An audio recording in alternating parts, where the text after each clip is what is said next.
Hello everyone. In the previous class, this is the slide we have seen toward the end. We had seen in the previous lecture what is self-potential method, right? Some fundamental aspects we have seen.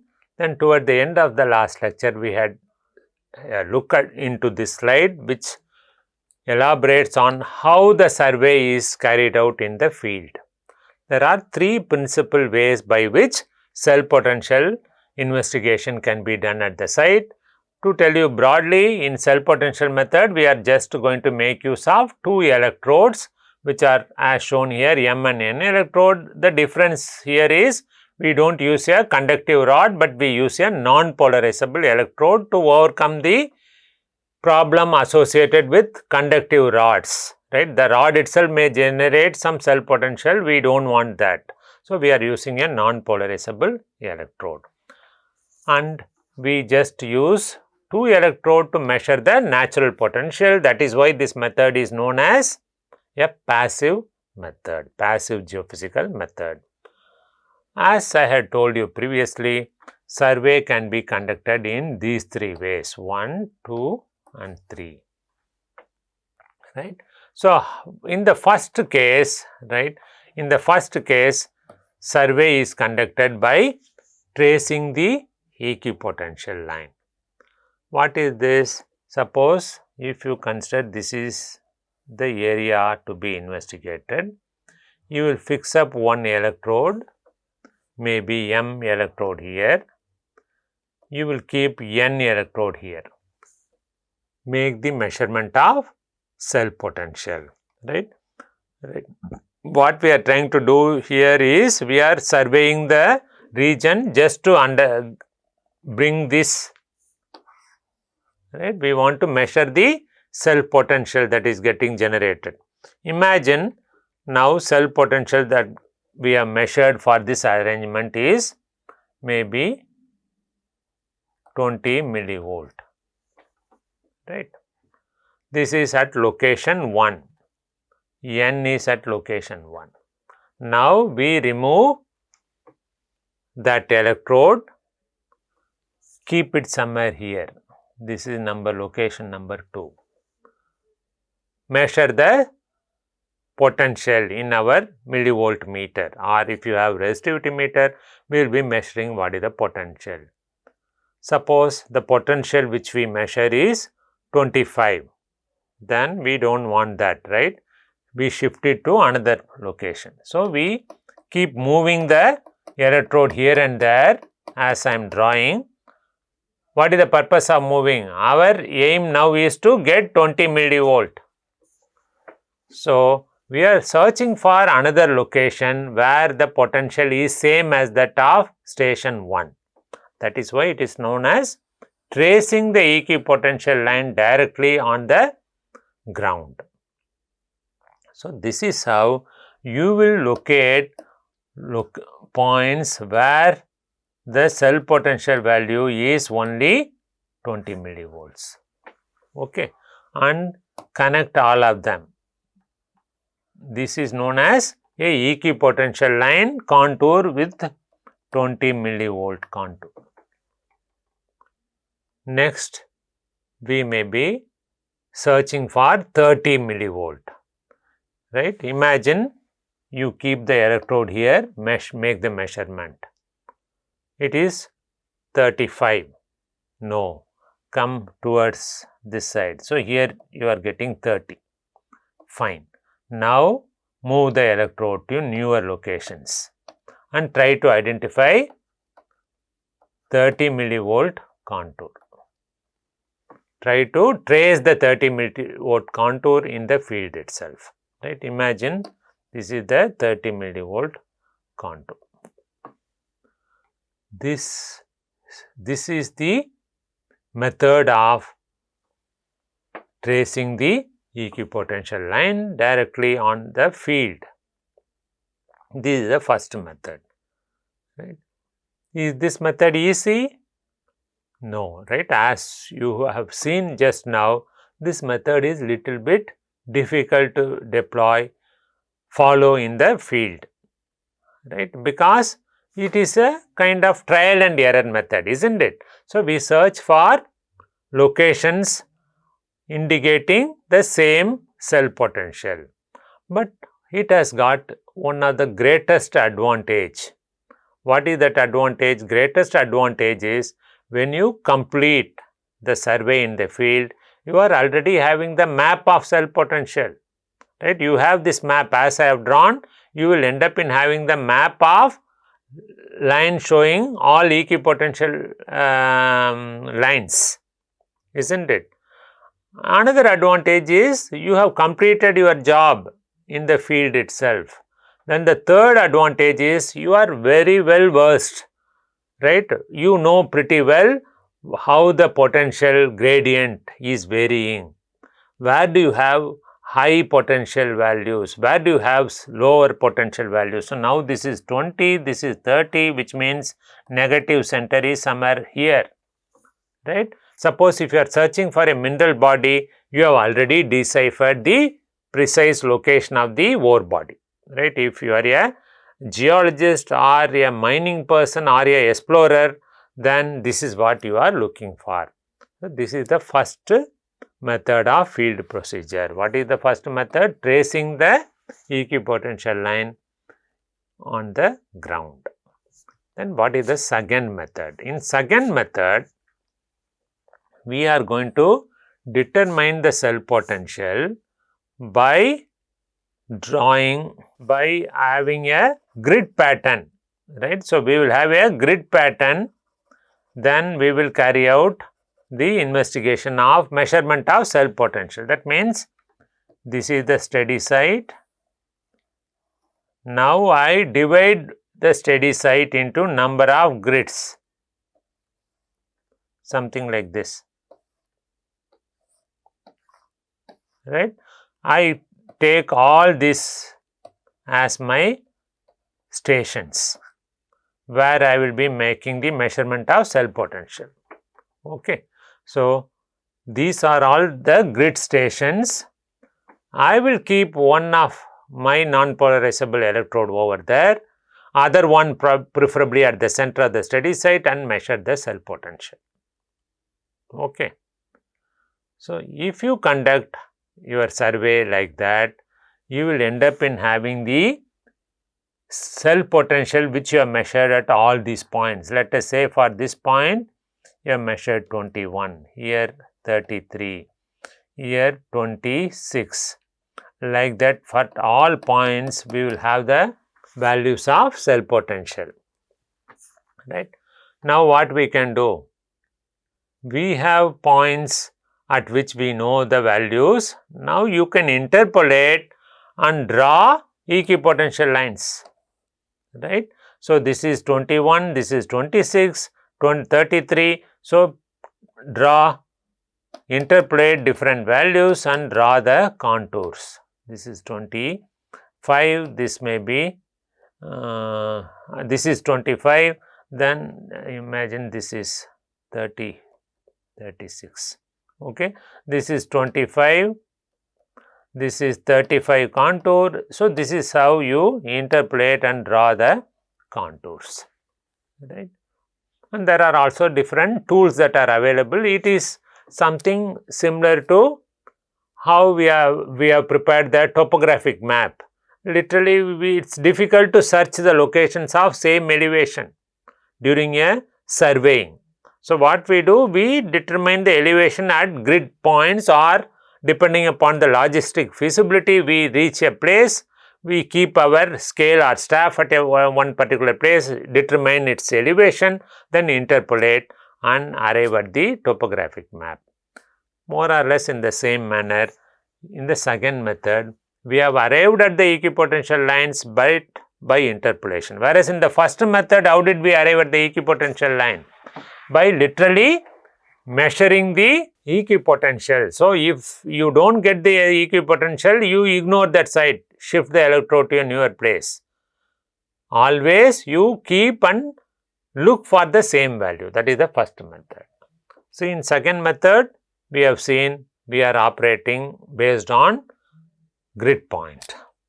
In the third method, we are not doing either the first technique or the second technique, but what we are doing is we are just going to measure the gradient.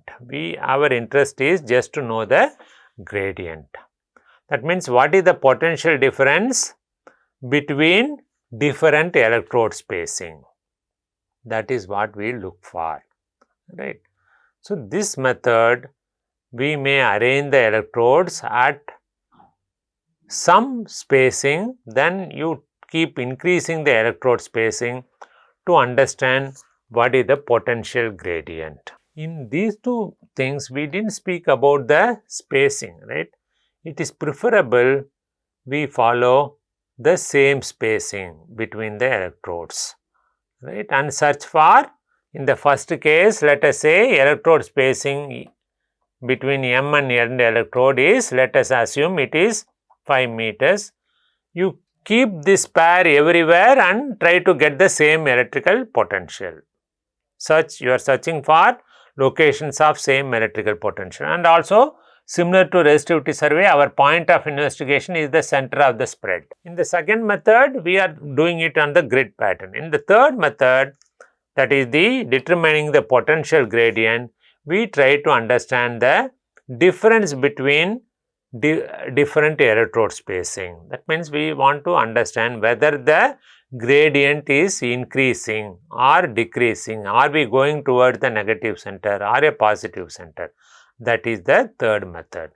So we have seen 3 methods of carrying out the survey by electrical cell potential method. Out of this, as far as my experience, I will say the second method is little bit easy to follow, right? Because you will also agree with me, because in the first method, we have to literally, it is a trial and error. We are almost blindfolded, especially during the initial time of surveying. Only after spending some half a day or one day, you get to know of the terrain. Then you are little bit clear, oh, if I go there, value will be higher, my value have to be lesser, so I have to keep the electrode here. So it is little difficult to judge initially. So the first method is literally really difficult to follow in the field. Second method is easy. In second method, we don't worry about the value which we are going to get. So you divide the area into some equal distances. These are all the grid points. My aim is to go to the grid point, keep the electrodes, make the measurements. That is the second one.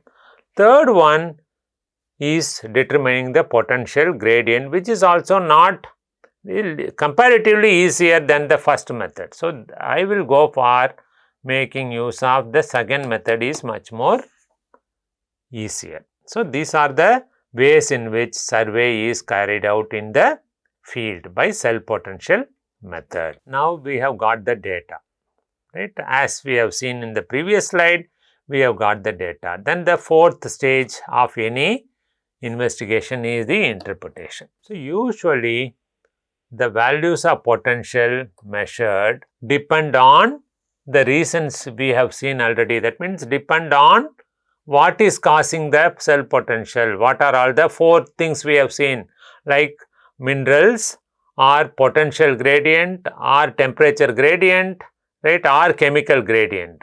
Any one of these 4 would have caused the anomaly. What has caused this anomaly? We have to identify, right? So what is the chemical condition that has resulted into the anomaly? We have to identify. That means what is anomaly? Anomaly is something different from that of the normal. Suppose when you draw a profile, distance versus cell potential in millivolt, cell potential is varying something like this, but somewhere here it goes down. So this is the anomaly, right? So anomaly is searched in cell potential method in a qualitative manner. That means interpretation is often qualitative. What do we mean by qualitative? Qualitative means by just looking at the map, looking at the values, we try to understand whether you have a causative body here, or here the groundwater flow is much higher, or lower. This is how we carry on with the interpretation, which is qualitative interpretation. Qualitative interpretation we often use in identifying mineral bodies. When we are exploring for mineral bodies, we go for qualitative interpretation initially, which means we search for negative center, right? So, in a profile, values are higher, here the values are lower. So, this is a negative center. Beneath that, you are expected to have the ore body, right? This is qualitative interpretation. Then, we can also carry on with the interpretation in a quantitative manner. How we can carry out interpretation by quantitative manner? People have worked out what is the expected anomaly for different causative bodies. What do I mean by causative bodies? Whether a mineral body of spherical in shape or cylindrical in shape, or if it is in the form of a sheet, what is the expected profile at the surface can be theoretically estimated. So, this is what is known as quantitative interpretation, is done by shape of the profile, amplitude of profile, whether it is positive or negative anomaly. If you do the survey and brought out the contours, what is the shape of the contour, right? All of them help us to quantify the size, shape and expected depth of the ore body below the surface, right? So, the top of the ore body is generally assumed to present just below the anomaly, right, as I have drawn here. Just this is the negative center, just beneath the place where we got the negative center, the ore body is expected to be present, right. So, quantitatively, how are we carrying out the estimation of the depth of the ore body? How we are able to do? So, we can theoretically calculate the potential distribution around the ore body, right. Below, this is the ground surface. Below the surface, you have a metal sulfate, maybe iron sulfate ore body is present, right. From the shape of the profile which we are going to get after conducting the survey, from the size and shape of the profile, it is possible to understand the size and shape of the ore body present below the surface. How we are able to do that? We are able to do that by inverse technique. That means, we can theoretically calculate the potential distribution around assumed ore bodies of different shape. How can we calculate? Obviously by making some simplification assumptions, right. That means theoretically I assume this is the ground surface, I have a spherical iron sulfate present as a sphere surrounded by sand. This is sand, this is ore. Okay. So, when you have such an arrangement below, what is the expected profile I am going to get? Right? Maybe this way, or if it is reverse, you will have a positive anomaly. Right? What is the shape of the anomaly which I am going to get at the surface can be theoretically computed. Okay. Now, I have the theoretical computation with me. I have gone to the field and carried out the cell potential survey. I have drawn the profile out of the data I have collected from the field site. On here, I have a theoretical values I have drawn. I have both the theoretically drawn profile and field arrived profile. If both are similar, what is the interpretation we can make?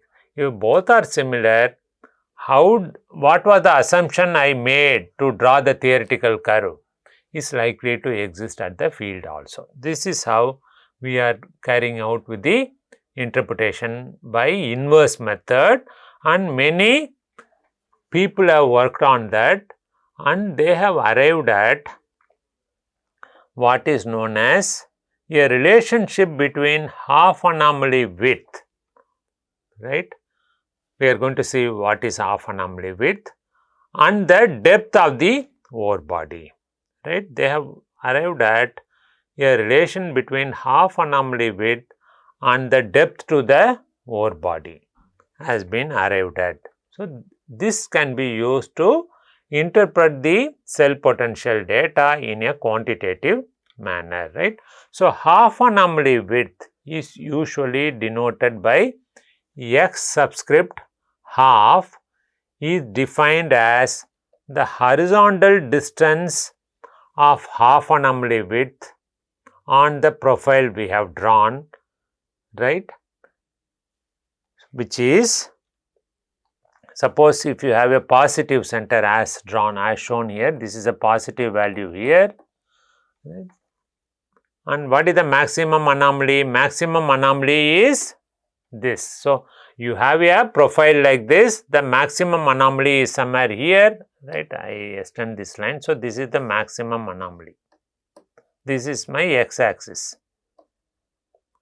So, this is the maximum anomaly. Let us say this is 100 millivolt. Now, what is half anomaly? Half anomaly is 50. The total is 100. This is, let us say this is 50. So, that is the half anomaly. So, at half anomaly, right, this is 50. Now, what is the half anomaly width? Half anomaly width is the width, this width is known as half anomaly, x half. Okay, that is what has been denoted on the x-axis. So, here is x 1 by 2. This width is normally in length, is because x-axis is the distance. So, half x half is denoted, what is the unit? Length, maybe in meters or centimeters, millimeters, right. So, half anomaly width, is it clear to you? This is the maximum anomaly. Let us, now we have assumed this is 100 millivolt, half of it is 50. From 50, you extend it to meet the your curve. This distance is known as x half. This is half anomaly width. So, researchers have worked out a relation between half anomaly width and depth to the ore body. So, based on several theoretical computations, as I have indicated here, right, that means it is possible to calculate the potential distribution around a imaginary simplified mineral body, as well as some assumptions we make, right. That means around the ore body material is of homogeneous, they are of homogeneous in nature, right. For such a assumed configuration, we can theoretically compute the potential distribution, right. This is how they have arrived at the depths, right. Suppose if you have a anomalous material, right, which is of spherical in shape, then how does half anomaly width help us? Half anomaly width multiplied by 1.3 will give you the limiting depth of the ore body, right. Suppose this is the ground surface, your ore body is spherical, which is present somewhere here. This is the spherical ore body, right, and half anomaly width for this configuration we got as, let us say, 100, because we are talking about half anomaly width, the unit is in length, 100 meters. Now, how can we determine the limiting depth of this ore body? So, the limiting depth is 100 multiplied by 1.305, that is the first relation. So, this is going to be the limiting depth of the ore body. Within the depth, you should meet the ore body below the surface of the earth, right.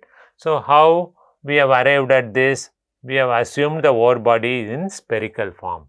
How can we make sure during the survey the ore body is in the form of a sphere? For which you can also do survey in different directions over the entire area. Now, this is the cross section. I am drawing a plan. This is the plan of an area. Ore body is expected to be present below the center, right. When you conduct cell potential survey over the entire area, if you have a ore body here, right, it is expected to have, we are expected to have a negative center. So, you will have values in the form of a contours.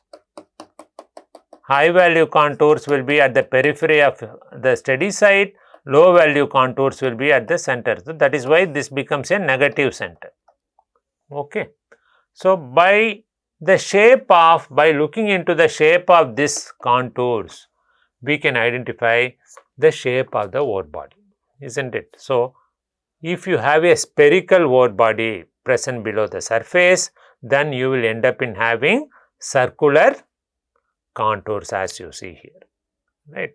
So, we are able to understand about the size and shape of the ore body present below the surface of the earth from the equipotential contour map we have arrived at from conducting the cell potential survey, right. Suppose if it is a horizontal cylinder, half anomaly width multiplied by 1. So, if you assume 100 multiplied by 1 is the expected depth of the horizontal cylinder. Vertical cylinder, this is the relationship. Deeply dipping, it is almost like a vertical sheet. I will draw a cross section, this is the ground surface, you have a ore body in the form of a sheet below the surface. Then half anomaly width multiplied by 1.7 is the depth to the ore body. Okay. So, this is how we can also quantitatively interpret about the subsurface by cell potential method.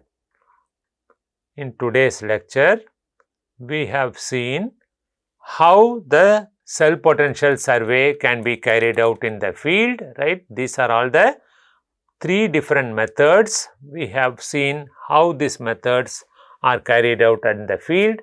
To repeat, first is the tracing the equipotential. That means we keep moving the electrodes, searching for the locations of same potential. So, we may search for 20 millivolt, 30 millivolt, 40 millivolt potential. So, this is what is known as tracing the cell potential line or tracing equipotential lines directly in the field work. Second is determining the same at grid points.